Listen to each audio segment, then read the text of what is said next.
These are the biggest lessons that I've learnt as an estate agent. I'm Jack Flower. I've been an agent for many, many years. I started my career in London and worked for a few of the big corporate agencies there before moving out to the West Country, and I now live in Bath and run an agency called Flower Property, and we do residential sales, lettings and property management. In this podcast, I'm going to take you through some of the mistakes that I've made over the years of being an estate agent and take you through the lessons that I've learnt from those mistakes. And hopefully from these lessons, you can also take a few takeaways from that as well. So the first lesson that I learnt is from overvaluing a property.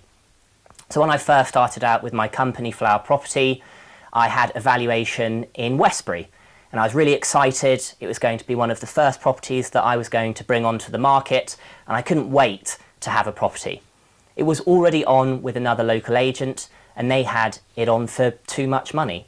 In this case, it was on for 450,000, which was, from the research that I'd done, quite a way above where it needed to be. Looking at the comparables in the area and doing my thorough research, I knew that the property was worth around £400,000. However, I was very keen to get the property on the market. I didn't have much on at that point, and I just wanted something on the books. And rather than telling the vendors the truth, which is what I should have done, I told them that it was worth £425,000. So I told them that it needed a reduction, but not quite where it needed to be reduced to. I went halfway, hoping that they'd be happy with that. They were. We put the property on the market, but unsurprisingly, it didn't sell. And I knew that it probably wouldn't sell at that point. It was still a little bit too high, and it stayed on the market for the best part of 6 months before we got it sold. So we did get it sold, we got it over the line, and there were happy vendors in the end, but it took a lot longer than it needed to. If we'd started having it on at the right price, if it went on at 400, we would have had a lot more activity a lot more quickly. We would have generated viewings more quickly and hopefully generated offers more quickly. We would have got it sold. So I've realised from that you have to be honest with your clients. Even if it's difficult news, you have to tell your clients the truth. That is fundamentally what matters. And if you don't, you're only going to make your life and the client's life more difficult, and you're going to waste your time and theirs.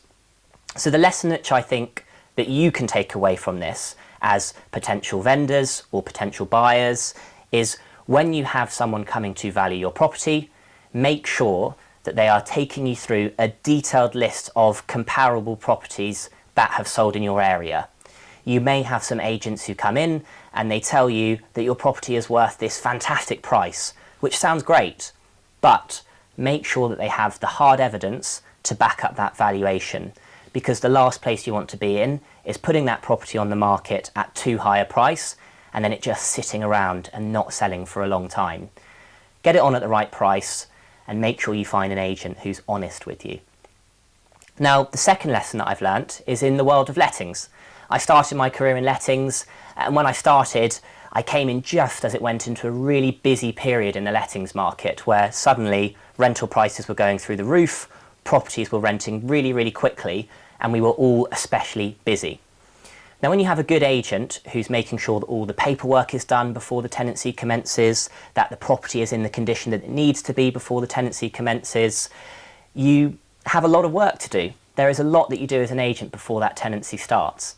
And in this period when I was in London, we had several properties moving in on the same day, and what we did at that agency, and what I still do with where I work now, is do a pre-tenancy check. So a couple of days before the tenancy starts, we go in, we have a look at the property. Is it clean? Are there any issues? Is there anything that needs to be addressed before the tenants move in, so that that move-in runs as smoothly as possible? I had 3 move-ins on the same day, and there were a couple of properties which were a bit older and they weren't quite in as good condition as this third property. And so I thought, well, I'll check those 2 ones, which they are probably going to be more likely to have issues. But this third property, well, that's fine. It's in a new build. It's a flat which is only a few years old. And so there can't be any issues with that. The tenant moved out over a week ago, so there's no issues with a quick changeover. But what happened? It was that one which I didn't check, where there were the issues. The previous tenants had left food in the fridge, which was going stale and smelly. They'd left suitcases in the house, and it was pretty filthy. And so those tenants moving in were obviously very upset. They'd paid a lot of money to rent this place, and they'd moved into something which wasn't in the condition that it needed to be. And I think what I learned from that is that even when you are really, really busy, you need to make sure that you give yourself the time to do the checks that you need to do to make sure that property is in the condition that it needs to be before those tenants move in. And with good diary management, with collaborating with other agents or other people in your team, you can make that happen. And I think the other thing I learned is that you have to make sure you've got an agent who is going to take great care of your property. A lot of agents on the letting side will do volume. They will have lots and lots of deals going on at once, and things will be missed. And in lettings, there is a lot of legislation, a lot of changes coming in legislation in the world of lettings. So you need to make sure you hire an agent who is going to be thorough, who's going to make sure you get the right checks done, who's going to make sure that you've got the right safety certificates, because otherwise it's you as a landlord who will be paying out if something goes wrong, not the agent. So that's a lesson that I learnt there. Now here's the third key lesson that I've learnt as an estate agent in my years in the industry, and that is not chasing.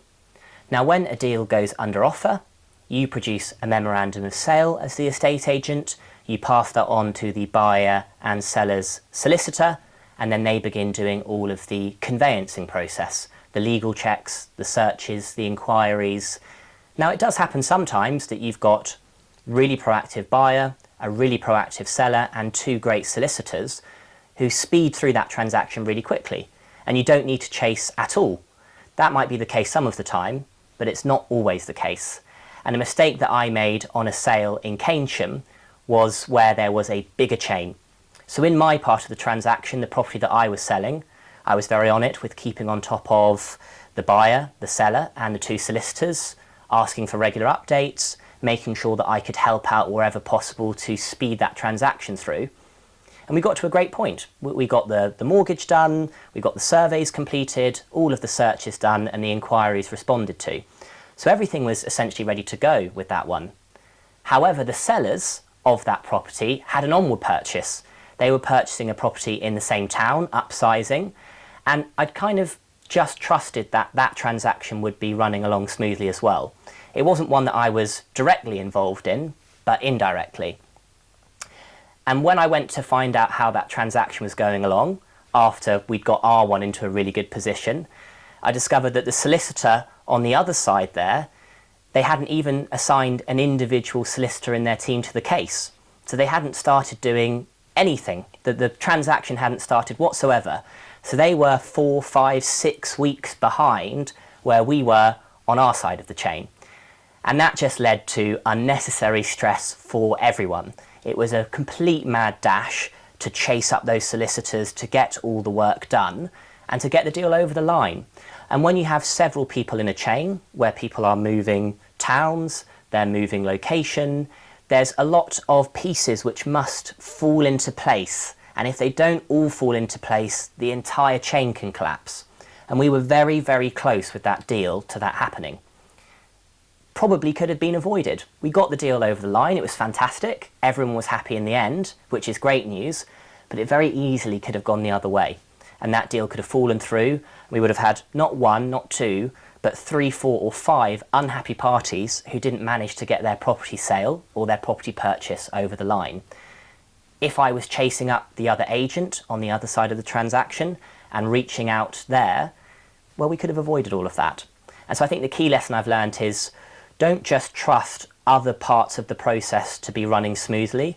Always ask for updates, always see and check in, because you might assume that they're doing the work that they need to do, but it's often when you're not checking that that's when the work isn't happening.